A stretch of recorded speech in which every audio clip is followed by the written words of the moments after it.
Hello, Alienist fans! We are recapping Season 1, Episode 8 of The Alienist. We got some special things for you. We have guest Brittany Batchelder with us today. We have our segment, Hashtag It Means Something, where we bring you a whole bunch of clues. And we have a fan giveaway. Stay tuned. You're tuning into the destination for TV superfan discussion, AFTERBUZZ TV. And now, let the buzz begin! I just love this song. It's my jam. Hello, Alienist fans. I am your host, 123 Jackie B. With me in the house, we have special guest Brittany Batchelder. She played Joanna Crawford, otherwise known as Cyrus's niece. Yes. We have Takira and Candi as well. Alice is still hiking Mount Kilimanjaro as we speak, and she will be back next week. Yes. So, ladies, what were your general thoughts on this episode? Me, it blew my mind. It blew my mind. I have two words. Poor Mary. Poor Mary, I know. Poor Mary. I really had hope for Chrysler for this episode. And again, I was like, whoa, okay, we're back to square one. Yes. We're back to crazy, sad Chrysler. Yes. Yeah. And I'm the same. Poor Mary literally brought me to tears. Like, just barely hung on there. And then I really think that we're getting closer to our killer. Mm-hmm. Yeah, I do too. Yeah. So we had a whole bunch of clues for our hashtag It Means Something. So we have the clues leading towards this guy named Japheth Drury, but it's weird because we have this character who molests him, and I'm looking through my notes. His name is George Beecham. Yes. But then we have a character named Joseph Beecham? Joe Beecham? We do. Beecham? We do. Yeah. That name, I believe that's what it is. I'm looking through my notes. Yes, that's correct. Mm-hmm. That is correct. As soon as I John heard Beecham. the last name, John Beecham.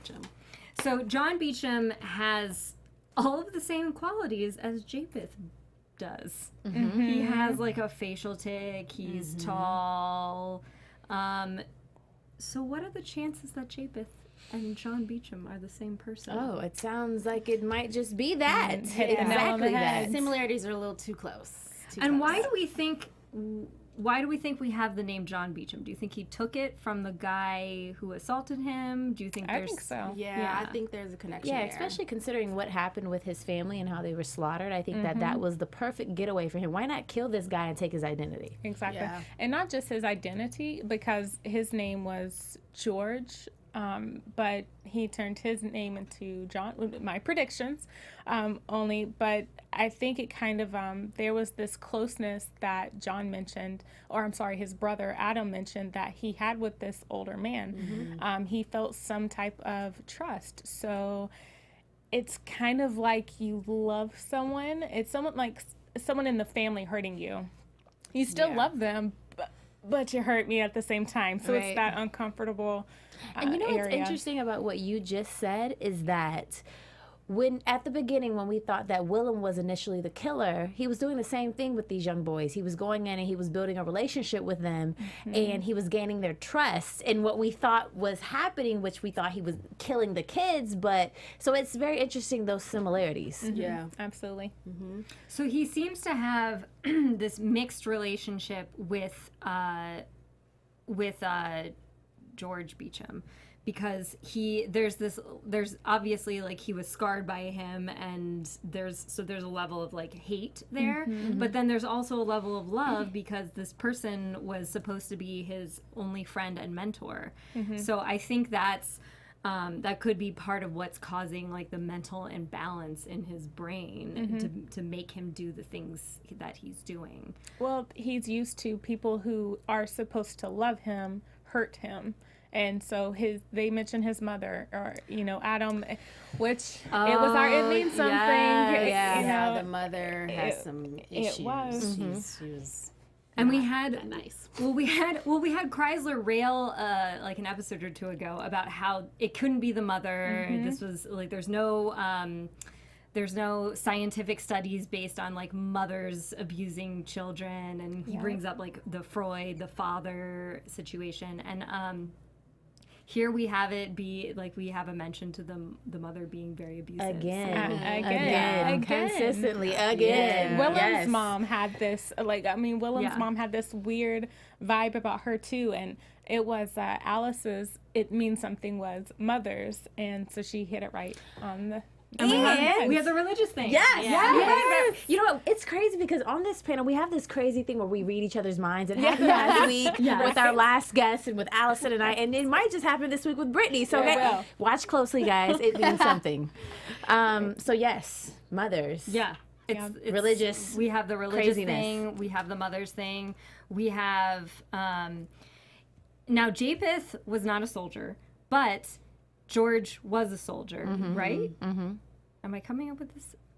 No, he was a soldier. He was a soldier because, so he was the soldier from the records that they found. So we know he fits almost all of their tick marks. Right, So he was a soldier. He did, they did have experiences with seeing Native Americans kill people in their town, so he knows of the ritualistic nature of some of the killings as far as like the dismemberments, but he doesn't know their meaning because he's not Native American, which hits exactly what Dr. Keisler was saying before. And the parents, I know that we don't have confirmation, but I think we all maybe are on one accord that this Japheth/John killed his parents. And it was that, again, and he that killed George ritualistic- too. So he killed his parents. Right, and the eyes and the throat, which is so similar to the little boys that we're seeing. And then there was also a mention made by the gentleman that was, I think he was the one that was carrying Sarah Howard, that he said that the Indians kidnapped Japheth. Yes. That was the story they gave. Yeah, that was the story that was given. Right. Yeah. And so she was like, "Don't trust anything. Don't trust says." him. So, I want to know who this is. Like, what is going to be his side of, like, his whole thing and all of this? It's just, I don't even know what to say. It's just so much. And like, what is going to be his part? And why do you think that she said that? I don't know, but I mean, it I means have my something. theory. Clearly, What do you there's think? some history there with his character, and she's like, "Don't trust nothing he says." He's clearly done something to her. But what do you think? Yeah, I think it's because he's the police. I think, he has a badge. We deal with this in New York. I think they have tribes from, not necessarily tribes, but they have villages, so to speak. Like, how they say it takes a tribe, it takes a village to protect, something so strong. I think that they have connections between cities, police, and I think they're both working together to hide the real truth, whatever that may be, because I think John, aka Japheth, was some type of figure. Or maybe they would be embarrassed because he was a soldier. And I think gossip, what would we say? JP the Gossip Queen? JP the Gossip Queen. Said it best. That would be JP Morgan, the Gossip Queen. Right, JP Morgan, the Gossip Queen, said it best that the police would be completely embarrassed if the alienist, finds the killer before they did. So maybe they would be embarrassed that this person, the killer itself, is a soldier. So. I also think that she might have said what she said because it's a small town and she just knows everyone in the town. So I do think that maybe it's a combination of her not trusting him, but also she probably knows the real story because the town is so small. Right, and not to mention, she said she grew up with him, so she really knows what happened. Yeah, that's a good point. So there are just two more clues that I don't want to bypass. So we know that Japheth was an expert climber in the gunks or the Shawan gunks. I can't pronounce it. Shawan gunks. Yes. So he was an expert mountain climber, and then I'm so sorry. I'm looking for my other clue. She's being an alienist right now. I and know. She's reviewing all of her details to make sure. I was going to say, while you went on that one, another clue that you might be hinting to, because we read each other's minds around here, is the fact that his commander caught him in the alleyway with that boy. Like, how chilling was that? That was what I wanted to say, because he was naked. Yeah, he was naked great and point. sexually aroused while beating somebody. But in blood. we can't listen. But we can't believe anything this guy said. That's another thing. true. We don't. Is that really the truth? Because we can't believe anything that guy said. I don't know. That came from the commander, and he's a soldier, and I kind of think that if he was trying to hide who this guy was or what he's capable of, he wouldn't even said that. You know what? I'm sorry. I think I confused my two characters. I did. I was confusing him with the other guy. I'm sorry, guys. I'm just so excited right now. Yeah. Like, I don't know what's going on. I don't trust anybody in this show at all. Hashtag no new friends. No new friends. No new friends. I do have another It Means Something because it was driving me crazy, and I promise I'm bringing it back next episode. I'm spending all week to find this, or next week when we talk. But my hashtag It Means Something is this turquoise ring. So I don't know if anyone else caught it, but again, I've said it before, I'm super analytical. When we saw the picture of John Moore's brother on the wall, who someone gave a toast. We thought at the time it may be the killer.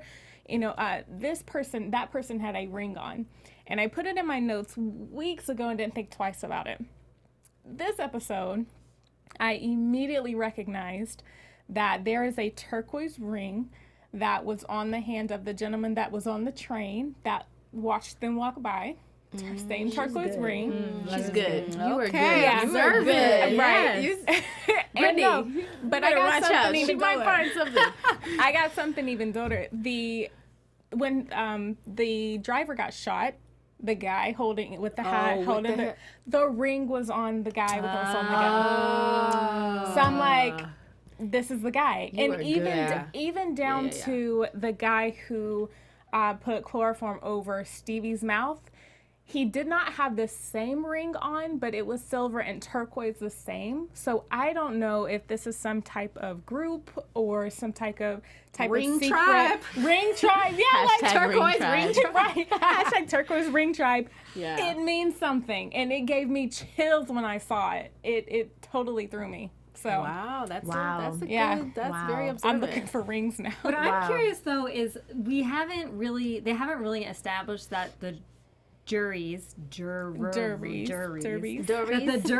are immigrants, but we had postulated that Japeth or the killer came from an immigrant background.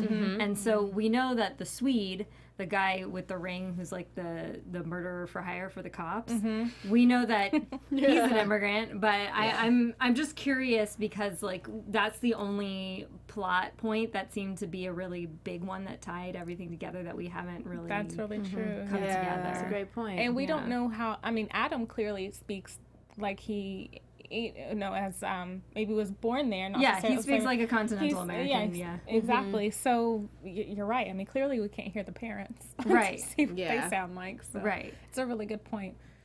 But, yeah. So I just want to take a minute to ask you if you want to have fun, learn, and grow in all areas of your life. For those of you who do, I have a podcast for you.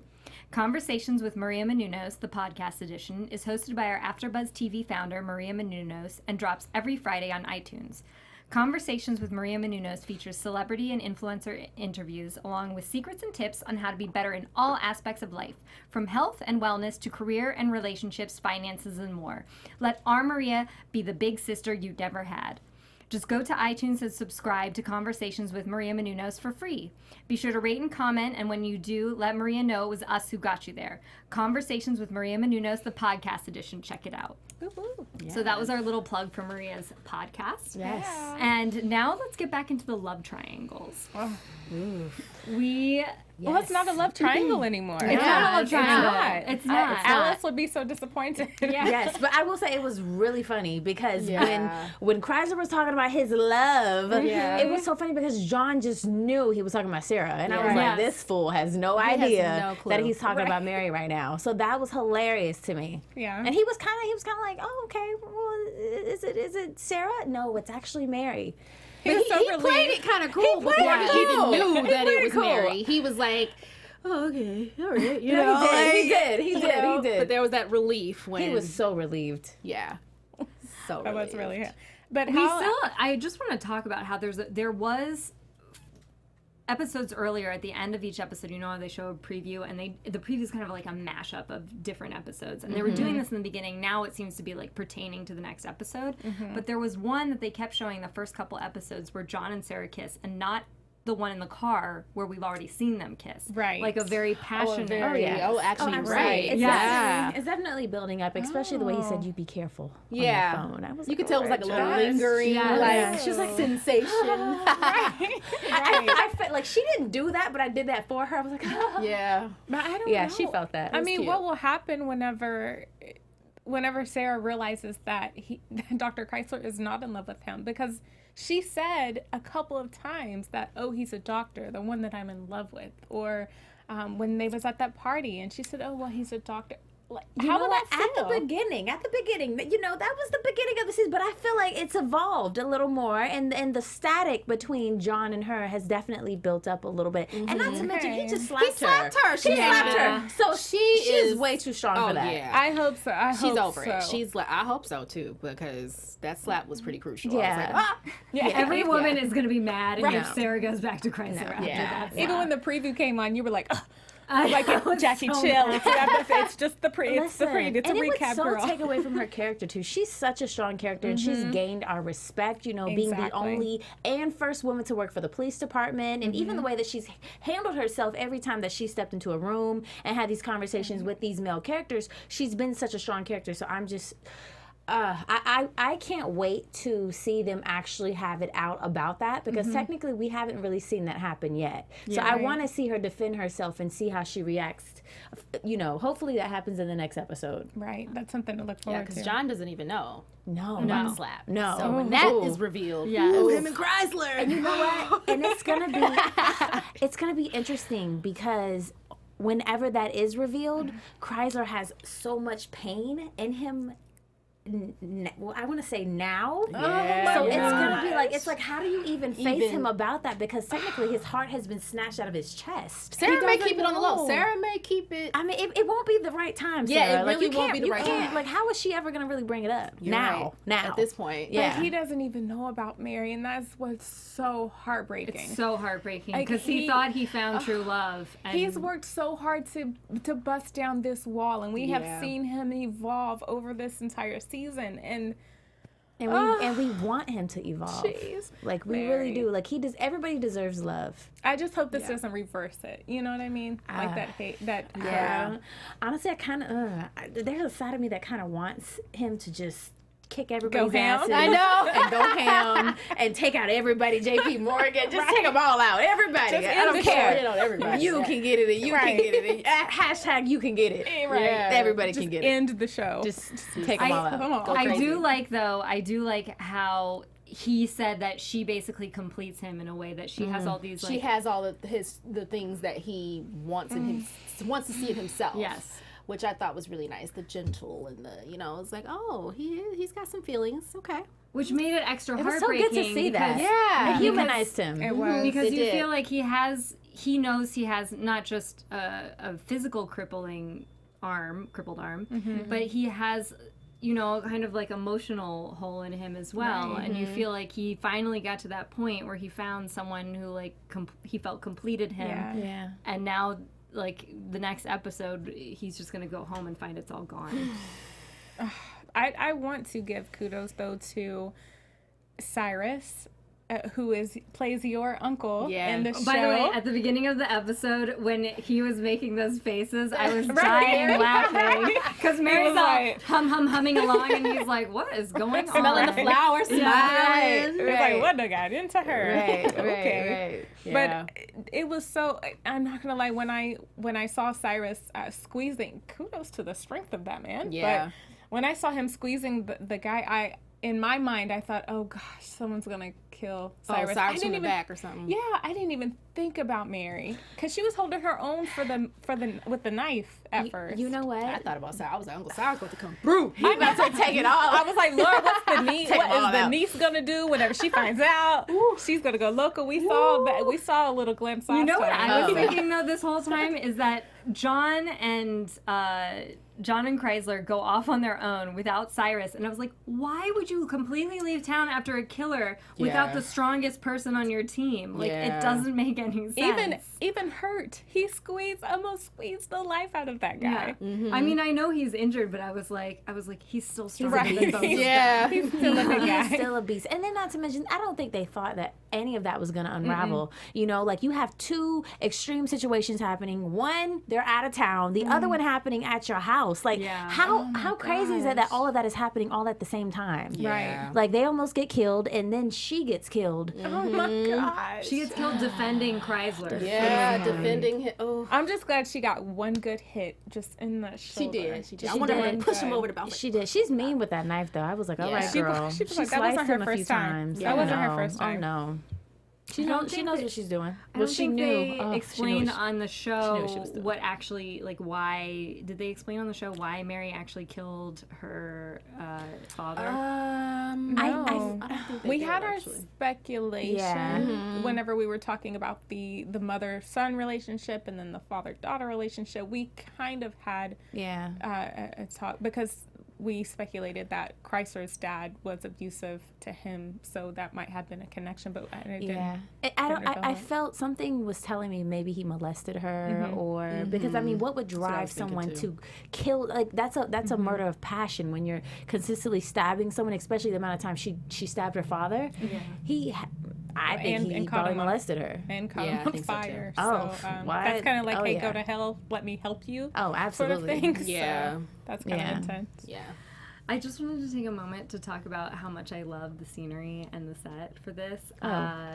Last week I told everybody I'm from DC, which is true, and it was so cool to see because DC does have a lot of like old-timey historical buildings, but it was cool to see like the White House with its doors, with its gates open, and in kind of like with greenery all around it, because that area is mostly like got barricades and whatnot. So it was cool to see. It was cool to see some historical buildings with like a more greenery and historical context. Right. Yeah. Right. And they made it very obvious too that they were definitely in another city. You know, I like the way they changed that up. They did change it up. Yeah, very so that was nicely. really nice. Because you felt like, okay, they relocated. Okay. Right. Yeah, they did that really I have good. to ask, and this isn't going to get into our interview at all, but how was that for you physically being on the set, you know, seeing the scenery? How was that for you? I mean, it was incredible.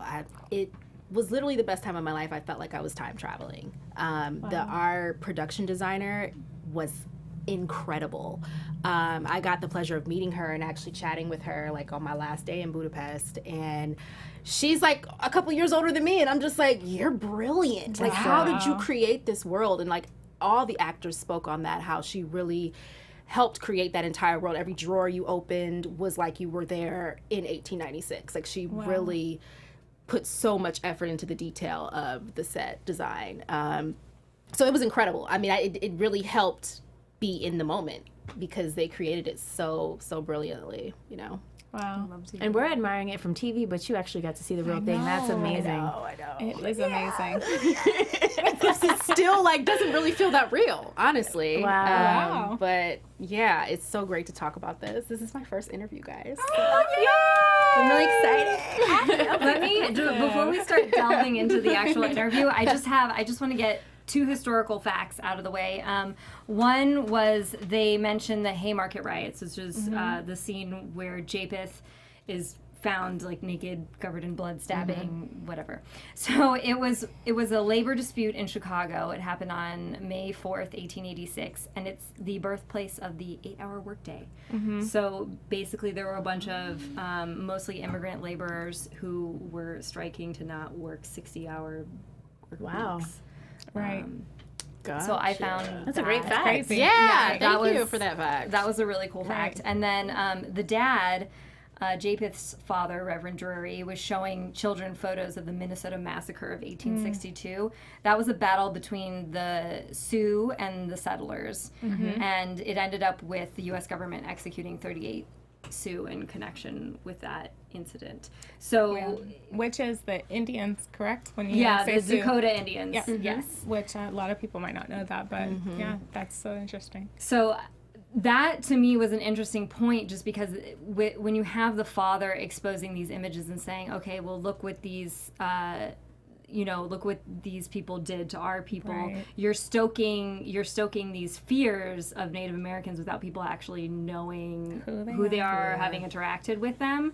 So then you're already causing this like kind of sentiment among people. Right. Yeah. And not to mention it's coming from a religious man. You know, people have used religion to, manipulate people for years. So, wow. I mean, you would think that there's some type of like, factualness coming from this guy simply because of who he is. So that's so sad. Well, it sounds like he was a very like hellfire, brimstone, like you're all gonna die kind of guy. Yeah. And it kind of makes you question, I mean, I feel that it is a learned thing, but it makes you question and talk about how kids are brought up, that they're taught hate. They're taught to have a closed box thought on stereotypes. And it's the same thing. I mean, it's the fact that these kids and his son showed a picture of Indians or, of the Dakota Indians that, like you mentioned, and said, hey,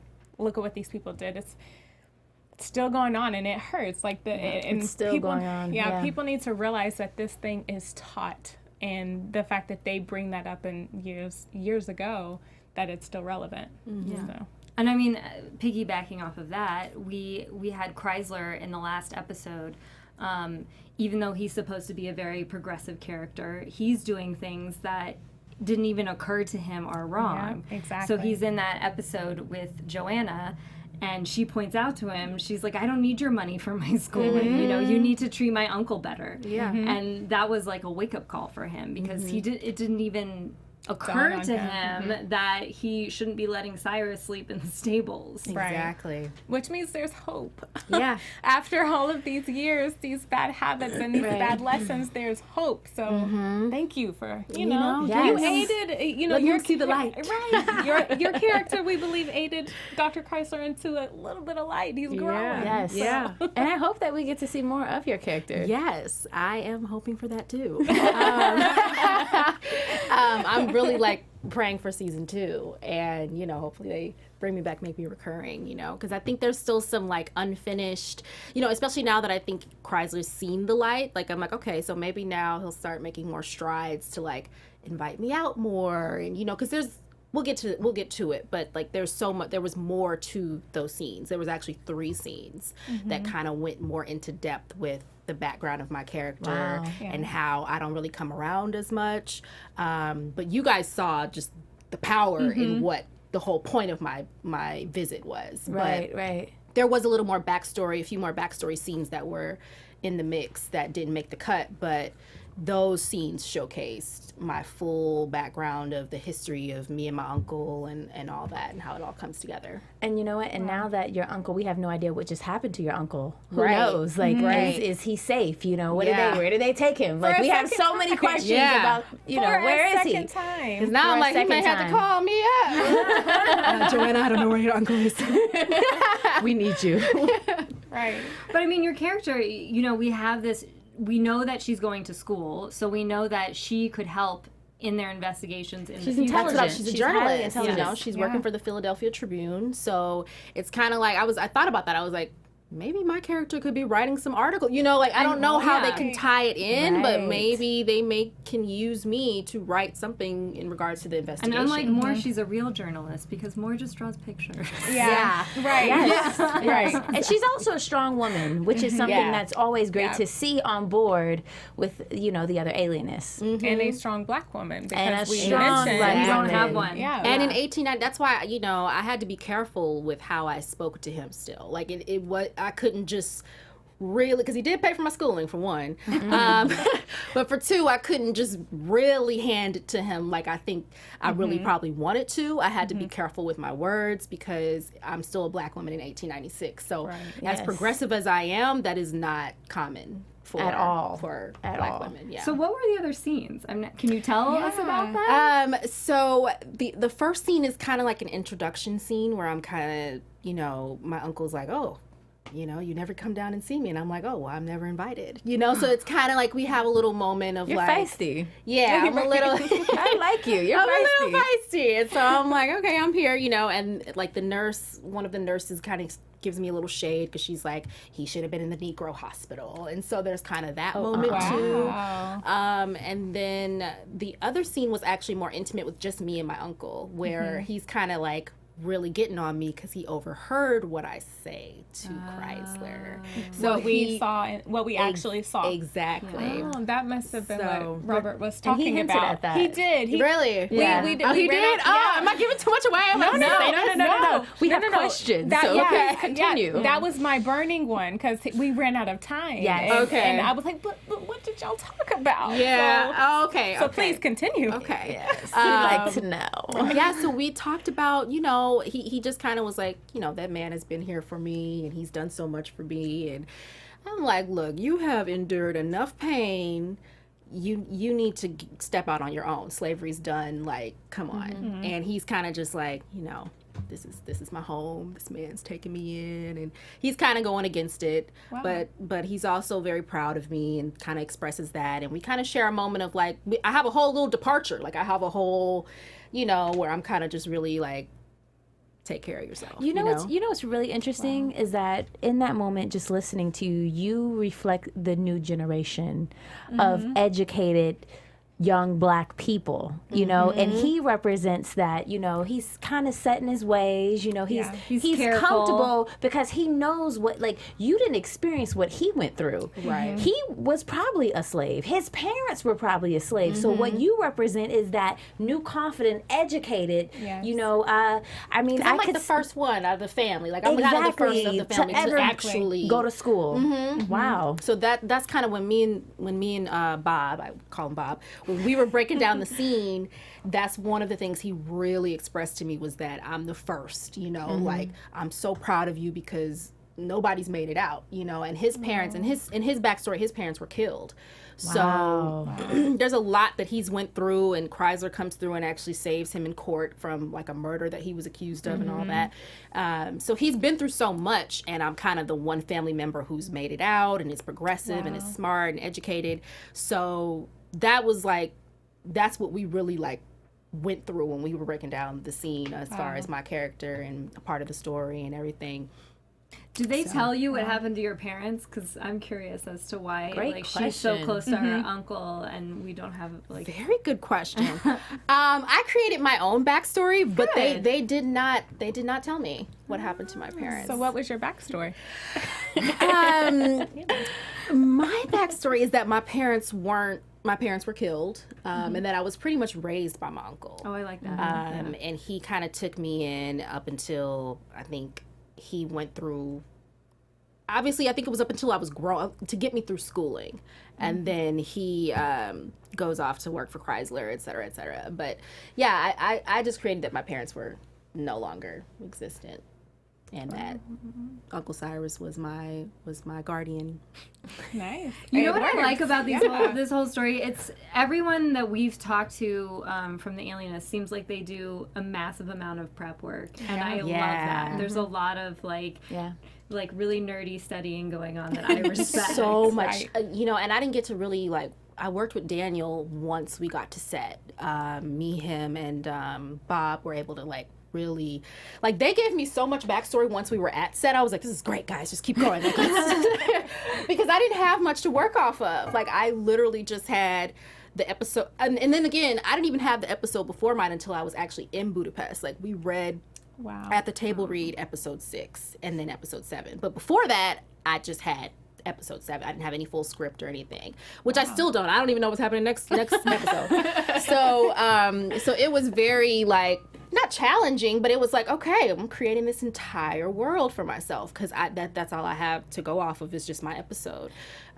So that was a lot of fun for me to like play and just create a whole new world, you know. So were you entirely surprised when you watched Today with Us? I was. I mean, at the end, that's why I was like, we all Like, like I froze. not- Everyone else in the studio was like, "What is going?" wish Was looking at our you TV guys like, could "What have just seen. happened?" I mean, I was even shocked at last week's episode because I didn't see anything.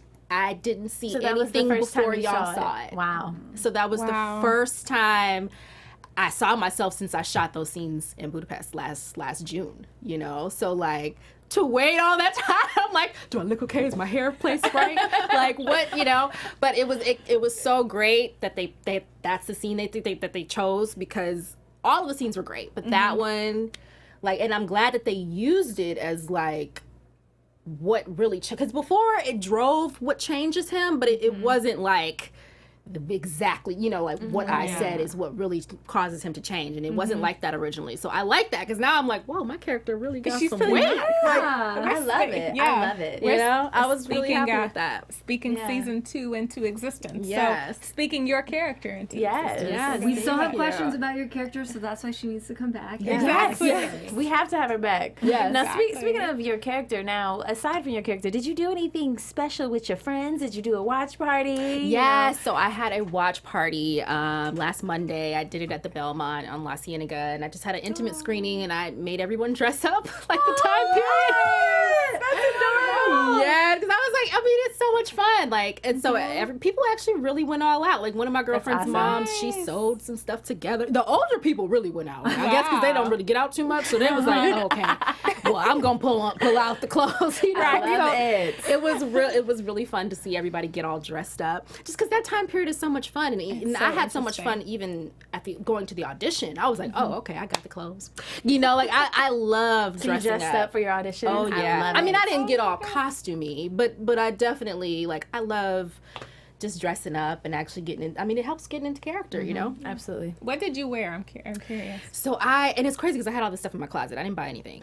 But You have a closet full of period clothes. Right. 'Cause, you know, we might need to do this for the last episode, so I'm just trying to get Yeah. ideas. No, we So- Should. I mean, we have a hat to start with. I can totally help, guys. I can help. I love this stuff. All right, girl, we'll call I you. just had like a kind of like a little ruffly type of top, like a Victorian looking top. It did like it had like a turtleneck. It was white though, like cream colored. Then I had like a high waisted black skirt that's kind of, it goes over the knee. It's not all the way to the ankle, but it goes over the knee. And then I had like a belt. What else did I do? I'm just trying to think of You anything went else. all out, girl. That's pretty much what the went gist all of out. You got the part, so Yeah, you did she a got good the job. part. That's So the she gist did a of good it. job. But yeah, it was Nice. great. So much Good fun. job. Do you prefer doing more period pieces, or do you prefer contemporary pieces, or it doesn't matter? Oh my gosh. Wow, that's a good question. Jeez. I almost want to say period pieces. Just because, like, honestly, that has always been my dream. That's something about time traveling to a different, like, I've always felt like I wasn't from this time period. I don't know. Something has always, I've always had that little thing. So to be able to, like, dress up and have that timeless look where you can just transform into these different characters, I think that's so incredible. To relive those times, because I don't really want to relive them now, but to be an actress and to be able to, like, transform, I think that's great. But I mean, I love modern day. I mean, whatever. I'm here to work. I'm here to work. Like no limits. No limits. But I do love the period piece. It's my jam. I saw that you were on an episode of Drunk History, which Yeah. is why I asked, because I love I figured, that because I was like, show. where are you getting this from? Yeah. Yeah, Drunk History was probably one of my most favorite shows to work on too, just because you're, like, lip syncing. And the cast and crew were just such a blast to work with. But yeah, that's one of my favorites. That's definitely one of my favorites. Oh, I've learned a lot from Drunk History. Not that this is Yeah. an AfterBuzz show for Drunk History, but Yeah, it's a good little show. You actually do learn facts, even though it's like, what? You're, like, laughing the whole and time. all the whole Yeah. cast, like everyone who does the reenactments, are so funny. Yeah. Like they're always just spot on. I'm always laughing. It's I'll have so to check hilarious. that out. Tiffany Haddish, I think, is on this new season, and I was like, Nice. oh my gosh. I can just hear her as a narrator. Like, she is crazy. But I'm sure it's going to be Love hilarious. Tiffany. Wait, is she on as a reenactor or as one of the drunk As people? one of the drunk people. Oh my. Ah. Yeah, so Oh, hilarious. yeah. I have to see Can that. imagine. Well, we have to wrap up soon, so I want to just grab the giveaway, the fan for our giveaway. Oh yeah. We're gonna have you draw. So this is, we have one more entry to do after this. So you can still enter for that one last entry. one more entry. Uh, Can we get a and drum you roll, can- please? One? I just pick one? Little drum Yeah, roll. just I about to say Steve is so much nicer. Samuel Greenberg. Yay! Samuel Greenberg, you are a Congratulations! winner. And if you want to be a winner like Samuel Greenberg, you can click. I think it's actually, I have it pinned on my Twitter account, which Okay. is 123 Jackie B. I'll do the same. And if we can all, the rest of our team can pin it. Yes, or I we will. tweet it I will out. pin as well. Yeah. So because we'd love to have you guys read the book as well. The book has been very enlightening.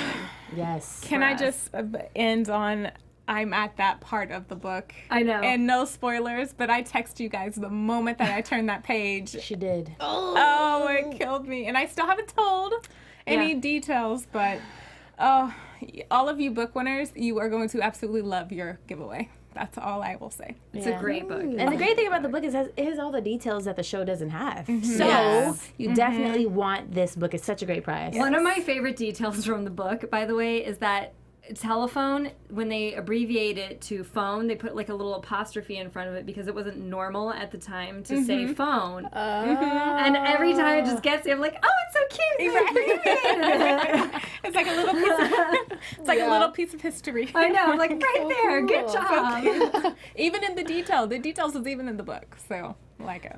So, Brittany, where can the people find you on your Instagram and your Twitter? So you can find me at Miss Brittany Marie. So that's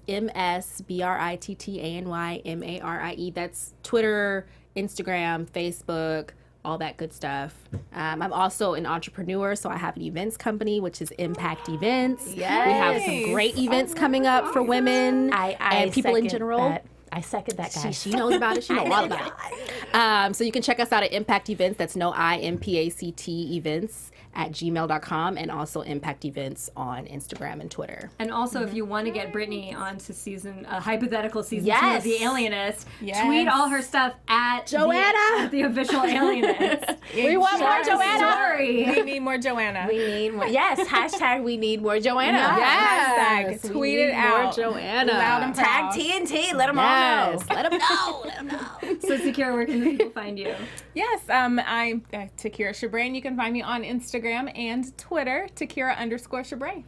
And Candi? Yes. Hey, guys. And you can find me on Instagram at Miss Candi Marie. There's some similarities. Hey. And on... My middle name is Marie, too. Yes, the Maries. And you can find me on Twitter at SweetKidNoyTV. And I'm 123 Jackie B on all platforms. Many thanks to Brittany for joining us, Yes. and we'll see you guys next week. From executive producers Maria Menounos, Kevin Undergaro, Phil Svitek, and the entire AfterBuzz TV staff, we would like to thank you for listening to the AfterBuzz TV network. To watch or listen to other after shows and post comments or questions, be sure to visit AfterBuzzTV.com. I'm Sir Richard Wentworth, and this has been a presentation of AfterBuzz TV. Buzz you later. The views expressed herein are those of the hosts only and do not necessarily reflect the views of AfterBuzz TV or its owners or principals.